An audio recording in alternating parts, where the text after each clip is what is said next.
Deceptions are revealed, truth sets us free. The sunshine of self-responsibility and the meaning of our lives illuminates the world. Blessed are those who, before death, recognize the changes in the Christian message and live according to the true divine laws that unite all religions. Background and contradictions. We live in a time when many deceptions, in almost all areas, are coming to light.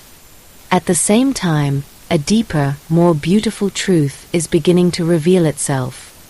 What once served to control and exercise power is losing its significance. Instead, the original wisdom and beauty are re-emerging. The mind is a valuable tool, a great gift from the Creator. But it depends on how we use it, as a servant of the heart, not as its master. However, when it is claimed that it is solely God's grace that determines whether a person follows the spiritual path or not, regardless of their own will, it makes me feel powerless. Because then everything is beyond my control. I would not have to make any effort, since it supposedly does not depend on me. Certainly, paradise cannot be bought. I understand Martin Luther well, who resolutely opposed the sale of indulgences at the time. The Church had turned it into a business model.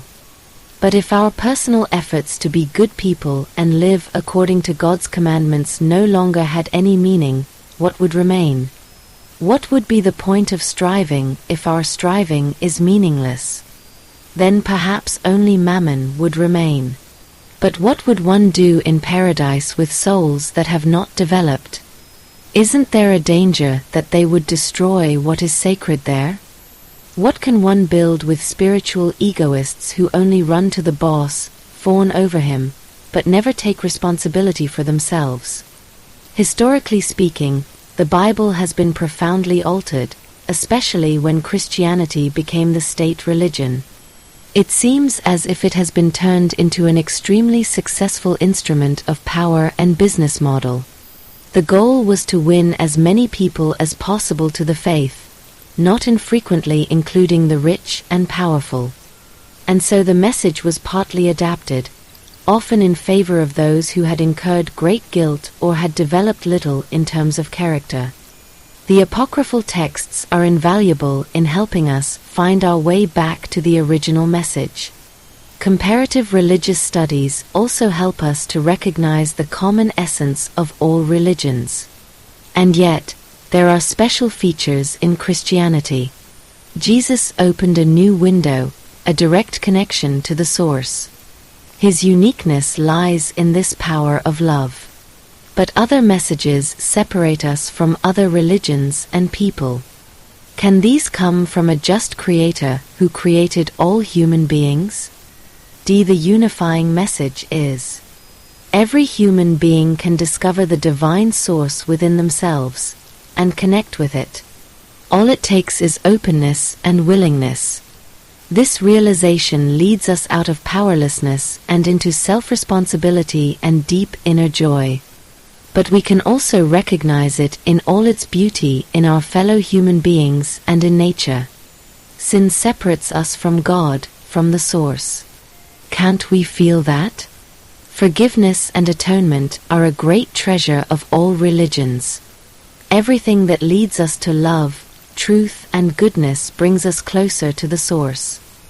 Faith, active charity, and commitment to the good are inseparably linked, as the Epistle of James clearly testifies.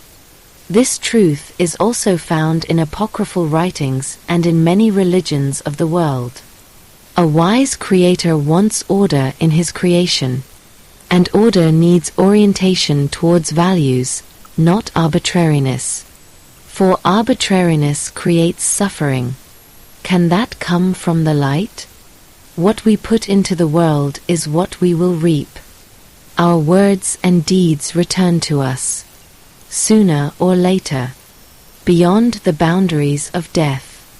This is consistent with a Creator full of justice.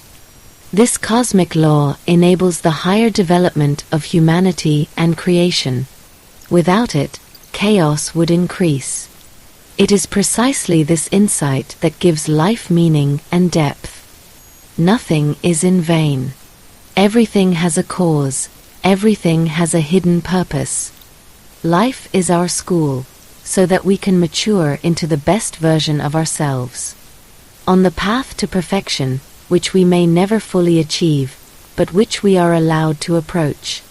The great masters are our role models, guiding lights and orientation. The shining truth. May the sunshine of truth touch the earth, gently and clearly at the same time. May it illuminate our thoughts, ignite our longing, and remind us of the meaning that lies within everything. For now is the time when veils fall, and the truth emerges, like a spring that has long been hidden under rubble and noise. What once served power fades away, and the light of wisdom returns home to our hearts. The mind, a precious tool, given to us by the Creator, but not as a ruler, but as a servant of the heart, like a good knife, which is not meant to hurt, but to shape, organize, heal. Is everything grace alone? Then we would be powerless, playthings of divine caprice. But no, we are co-creators, called to dance between heaven and earth. Not with gold, not with offerings, do we attain paradise, but with a pure heart, with faithfulness to the truth, with every step towards love. But what happens when character does not count? When souls, immature and self-centered, crowd into heavenly spaces? Is not the sacred desecrated? When the genuine no longer has any meaning?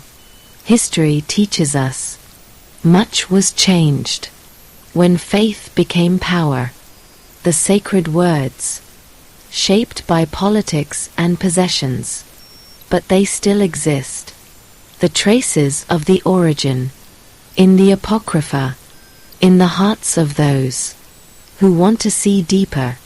All religions carry much light within them, alongside some shadows. But not every system that claims to be the only true one can come from a divine source that created everything. What unites us is the invitation. Come home to yourself, to that source that dwells within you. It does not speak loudly, it whispers, but when you become still, you hear it. Jesus, not as a judge, but as a window, not as the property of a church, but as a bridge to love itself. Faith, not without deeds, and deeds, not without love, like two wings that carry us to higher realms.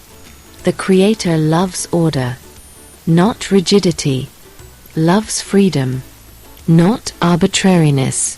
For without law, life goes astray, and without heart, it freezes. We reap what we sow. The echo of our being returns to us in love or in lessons. Thus life becomes a school, and every day an invitation to grow beyond ourselves and deep within ourselves. For nothing is in vain. Everything is meaning. Everything is a path. And in the end, we are not perfection, but devotion. Not perfection, but the willingness to become light in a world that needs light so much.